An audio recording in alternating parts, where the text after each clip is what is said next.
Morris, this is your brother-in-law, Marvin. I thought I'd write you a note because if I came in here to talk to you, you'd talk and I'd listen, and we'd be where we've always been for the last 16 years since I married your sister, Gert. Nowhere. Yeah. Morris, in all the time I've been working in your office, in 16 years, we've never had one lunch together. Oh, I know you're the boss and I'm a flunky. You're not kidding. But I'm part of the family. My wife is your sister, and every now and again it would have been nice to have broken bread with you. Come on, Marvin, will you get on with it? Get on with it. Oh, I know you said you haven't wanted to show favoritism, but, well, you can't deny it's been more than that. Marvin, I'm busy. I'm busy.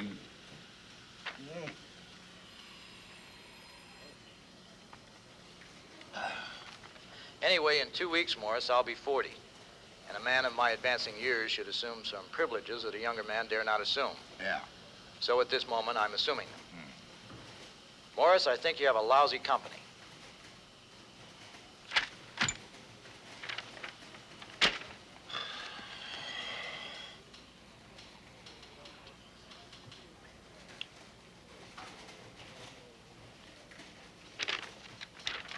Company. Furthermore, I think you're a rotten brother-in-law and a miserable human being. Aside from that, I don't like you. You've got dandruff, and everybody in the account department hates you. Look.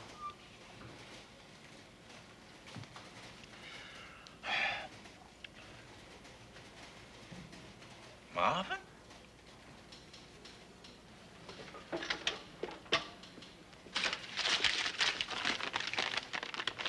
Department hates you. Your kid runs away from home every 2 weeks, and even your wife doesn't think you're so hot. So, having said that, I ask you now to glance at the file cabinet where I know you keep a personal file on all your slaves. And specifically the drawer marked H for Halprin, small letter M for Marvin, parentheses B for brother-in-law, where you'll notice a quantity of white smoke beginning to emanate. My God, are you crazy? Marvin, what are you doing? Marvin, what are you doing? Morris, I'm quitting.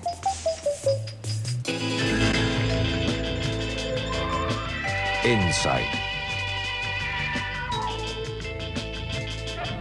Stories of modern man's search for meaning, freedom, love, insight.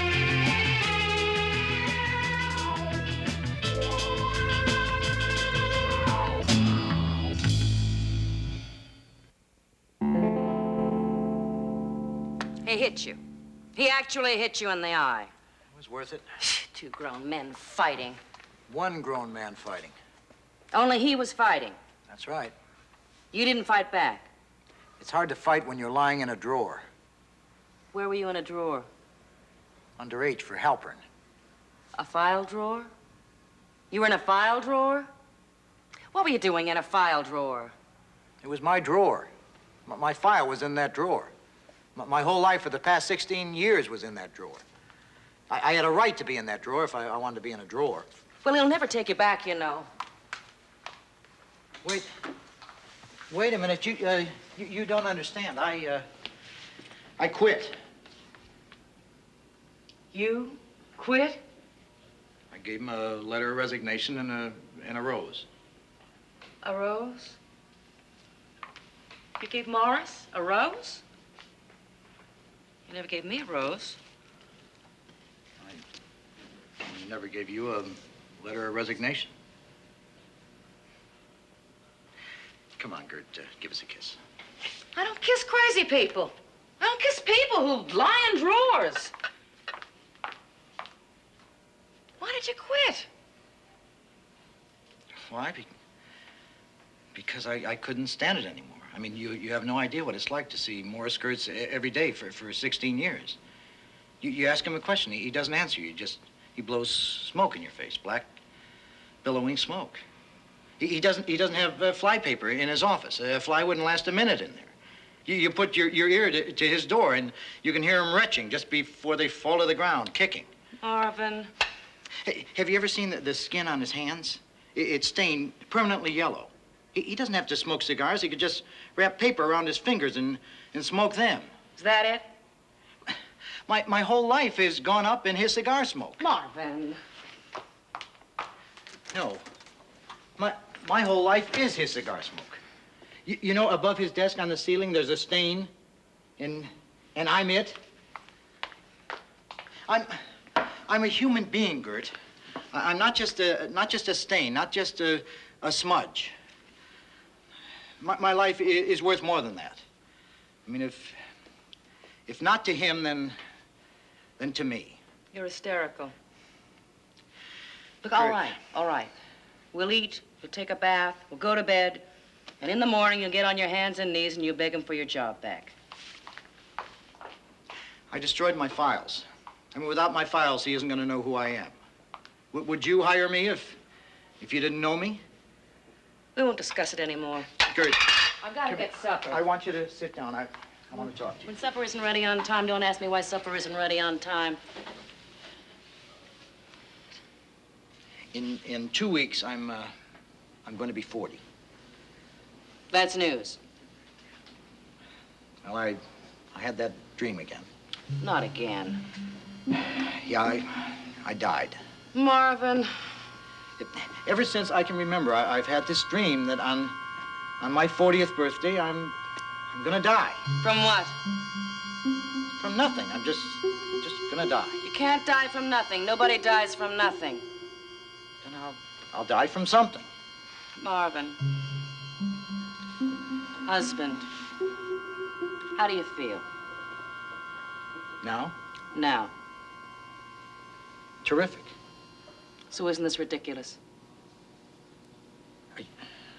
Are you trying to tell me that something I feel is a definite thing, something I know is an absolute fact, is ridiculous? You've never had a sick day in your life, Marvin. My father never had a sick day in his life, and he died when he was 40. He was hit by a truck. And his father, he died at 39. And his grandfather, he died young, and his grandfather's brother. Dying runs in my family. All right. All right, now, just listen. You just listen to me. Once and for all, you are going to the doctor. I don't want to go to the doctor. You are going to a doctor, and he's going to convince you there is nothing wrong with you. But I don't want him to convince me there's nothing wrong with me. Look, my mind is made up. I'm gonna die, and that's that.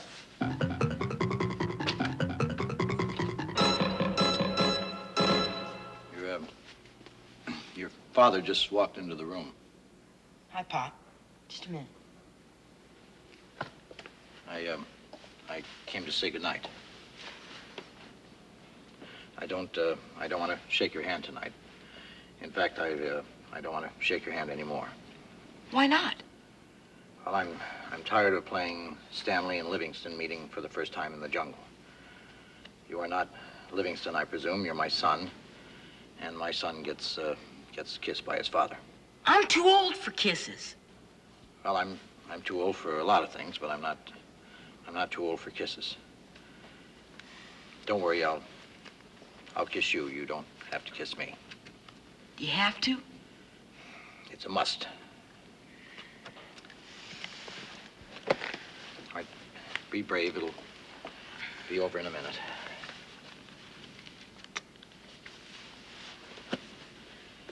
It's over. It's over. Men don't kiss. Now, some men don't kiss. My father never kissed me Then why do you have to kiss me? because I'm going to be 40, and I just remember that my father never kissed me. And I want you to remember that your father kissed you. And to help you remember, I'm going to kiss you goodnight for the next 2 weeks.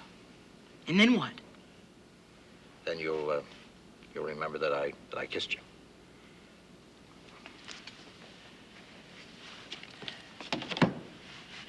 Hey, what do you want to be when you grow up? A boss.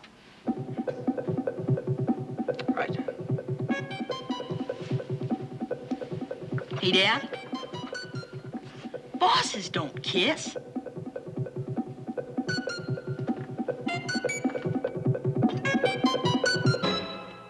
And for you, Princess, bologna sandwich with mustard and pickles, just the way you like it. Who can eat?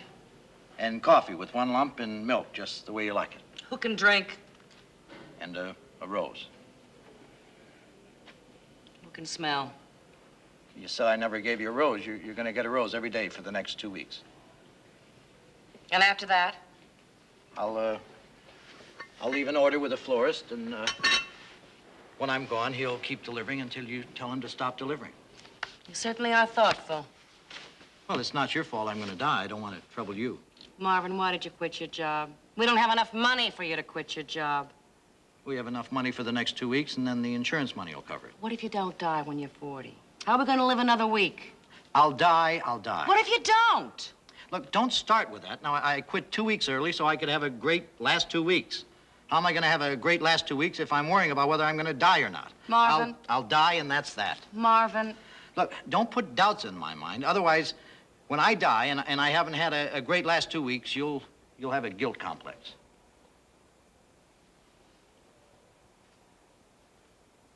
What's that? Airplane tickets. We're going to Majorca. We can't afford to go to Majorca. We can afford it. We haven't got enough money in the bank. I put it on a credit card, and by the time we get the bill, the insurance money will easily cover it. You ever flown in a plane? You know I never flown on a plane. I've never flown in a plane. I know you've never flown on a plane. Could crash. Don't start with that. Maybe No. you'll survive the crash. No one survives an airplane crash over the ocean. I mean, the plane won't stay afloat long enough for them to come and rescue and... Oh, well, maybe you'll survive the crash, but you'll die at sea. On your birthday. That's highly unlikely. That is highly unlikely. But you dying exactly on your birthday, that is likely. That is not likely. That is an absolute fact. Marvin, you are not a smudge on Morris Gertz's ceiling. You are my husband. And as crazy as you are, I love you. I know that. That's why we're going to Majorca tomorrow. Marvin, tomorrow you are going to a doctor and you are getting an examination. And if he says you're gonna die, I promise you, I'll bury you in Majorca. We'll go to the lawyer, we'll make out a new will, the insurance money can go to a permanent fund, so once a year I can fly to your grave. I know you think you're being funny, but would you really do that? All right, I'll give it to you straight. All right. Can you take it? I'll say it fast. I had found out it's the only way. There is nothing wrong with you. Except you got lousy muscle tone, so start exercising. I've been exercising. I've been shopping for a coffin all morning. A coffin? Oh, I hope you didn't buy one of those things. You know, they're awful tricky to store. You'll never get it down the cellar stairs. Look, just be a doctor. I came to see a doctor, not a television star. Marvin, if everybody needed a doctor like you need a doctor, I would be a florist. Marvin, listen to me. Remember me? We went to school together. I'm your friend. Now, this idea you got rattling around in your mind, that's just what it is. It's an idea. It has no basis in fact. Tell your brother-in-law you want that job back. Paul, I had this vision. You had a dream, Marvin. I had the dream. You had a recurring dream. I walk in a room. There are a lot of people there. They yell surprise. It's my birthday. My 40th birthday. It's a birthday party. Except there's a coffin in the room. I go over to the coffin, I get in, and I'm dead. Is that it? That's it. Fine. You know what that all says to me? What? It says you're going to be 40. You don't want to be 40. You would rather die than be 40. You think so? Marvin, I know so. I don't think so. Nobody wants to be 40. But somehow or other, we all seem to get there. It's a contract you make with God when you're born. The contract says that you can live and you can be young, but someday you got to be old. Paul, God is tearing up my contract. Speaking professionally, I don't think so. I honestly don't think so. Besides, I never remember being young. I always seem to be this little man with no muscle tone and no money in the bank. I mean, some people get better contracts than other people. I mean, some people get contracts that say you can be young and handsome, and then you can be old and rich. Marvin, what is this? Do you really want to die? Are you crazy? Nobody wants to die. I've had this dream for years. I've been telling people about this dream. I mean, how's it gonna look if I don't die? I'm gonna look like the fool everybody always said I was. I gotta die, don't you see? Otherwise, I'd never be able to face anybody. What a smell in here. Gotta get a fan. Yes. Hello, Morris.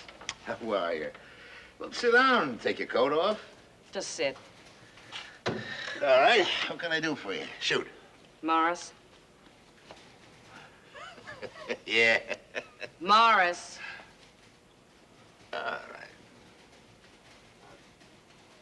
Say it. Oh, come on, girl. Say it.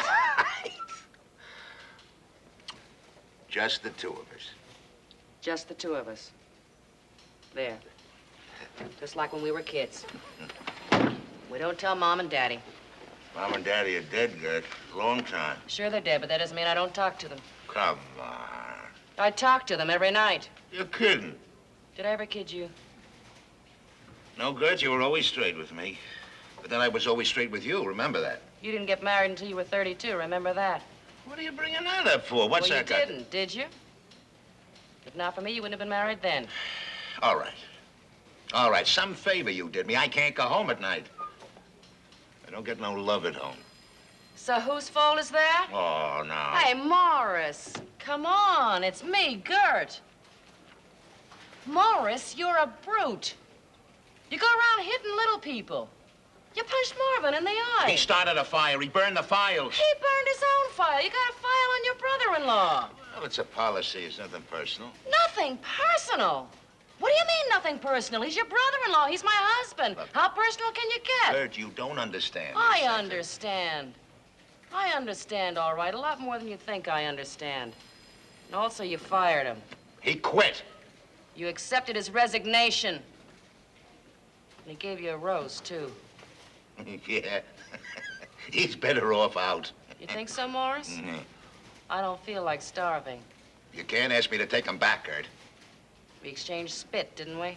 Oh, Gert, that's kid stuff. Kid stuff? Don't give me that kid stuff. We exchanged spit. That means it's me and you. I do what you want, you do what I want. And nobody knows. And we don't tell Mom and Daddy, right? Right, right. I want you to give Marvin his job back. Oh, now, Gert. If you don't, I'm telling. They're dead, Gert. They're dead. They can hear, Morris. They can hear. Every night I get on my knees and I talk to them. You do? Honest? You get on your knees like a I kid? get on my knees and I say, Mom, Daddy, do you know what Morris did? Now, wait, I've never done it so far, Morris, but I will do it. They're dead, Gert. They cannot hear you. How do you know? How do you know that? How do you know that? Didn't Daddy say he was going to watch over us? How do you know he isn't sitting up there right now? How do you know he isn't sitting up there right this minute, sad and in pain? I don't know. I don't know. Well, I know. So how about it? All right. All right. But, Gert, he quit. Morris, he quit because he's convinced that on his birthday, that's tomorrow, he thinks he's going to die. He's gone. No kidding. Frankly, Morris, if I thought I was going to die in 2 weeks, I wouldn't want to hang around here either. I mean, you with that cigar smoke. He's been your nebbish for 16 years, Morris. He doesn't want to die a nebbish. Yeah. Oh, gee, Gert, Okay, got that straight. So, day after tomorrow, when he isn't dead, he comes back here. Yeah, right. Right, and it'll be just as if nothing ever happened. Oh, no, Morris. He comes back here and he gets some consideration. What kind of consideration? As a human being, as your brother-in-law. He told me what he wrote in that note, and he was right, Morris. Look, why don't you take him out to lunch once in a while? A man's got a right to know he's got a family. I got a family. Gert, you are my family. As for the rest of them, Morris, Marvin Halprin is my husband. You don't take my husband, I am not your family. You say that to me? You do that to me?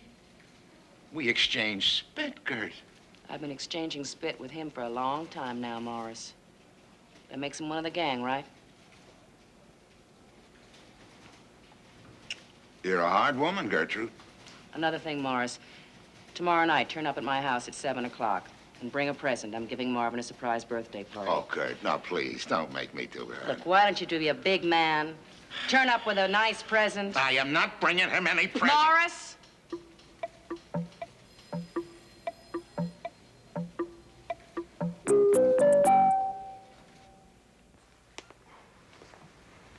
You're a good friend, Doc. Well, it's your birthday, and besides, I'm determined to stick with you till you draw your last breath. What time is it? About 8 o'clock? Don't be smart. The day isn't over yet, Doc. Marvin, you sure you want to go in there? Aren't you, sort of tempting fate a little bit? I mean, you go home in your dream, don't you?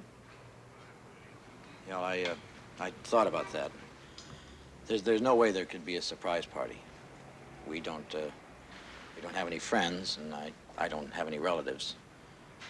You're with me. There's no way Morris would show up tonight. His family would never show up without him. To tell you the truth, if I'm gonna die, I should be with Gert and Larry. I mean, I think I owe them that much. You're all heart, Marvin. Okay. Just remember, I'll be right behind you in case you get a sudden impulse to die.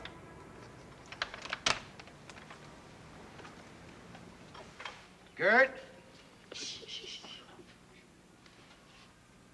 Oh, no.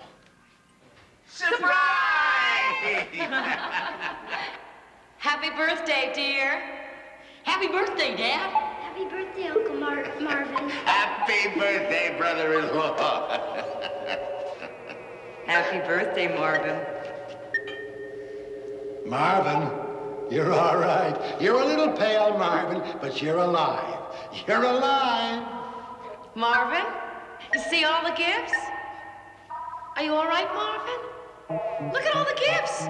And Morris brought you a present. That's right, brother-in-law. Look what I brought you. Look what I brought you. It's a present from me to you, Marvin. It's your drawer, Marvin. Marvin, it's your drawer, your personal file drawer.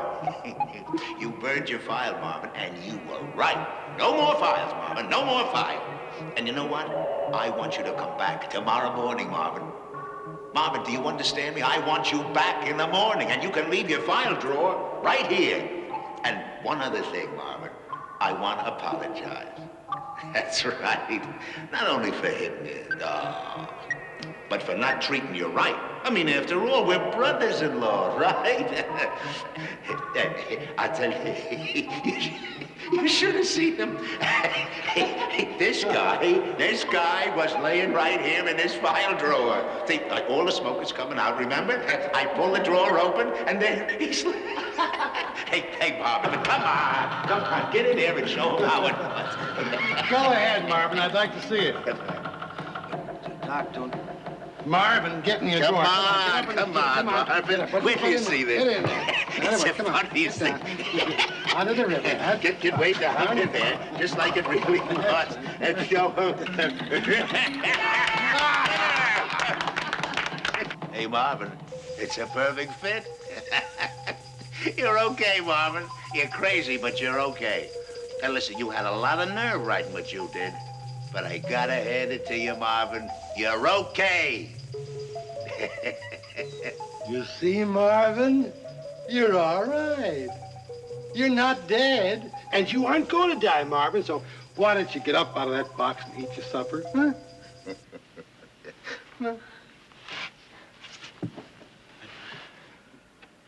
I don't get it. It's just like my dream. I saw myself dead, just like this.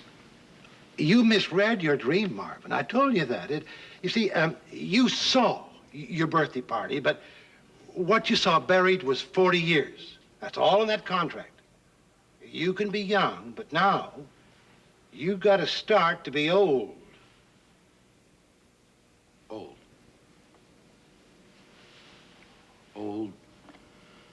Old Marvin Halprin.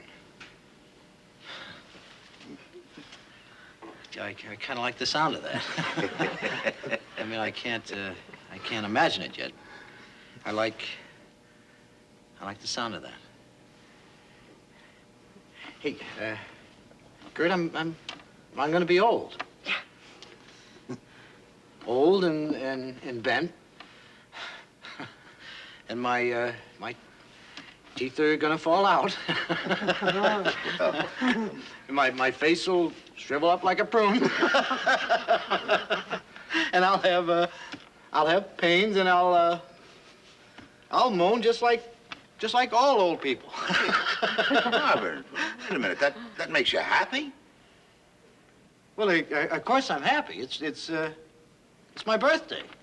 I'm only 40 years old. That's right. For he's a jolly good fellow. He's a jolly good fellow. He's a jolly good fellow. Which nobody can deny. Which nobody can deny. Which nobody can deny.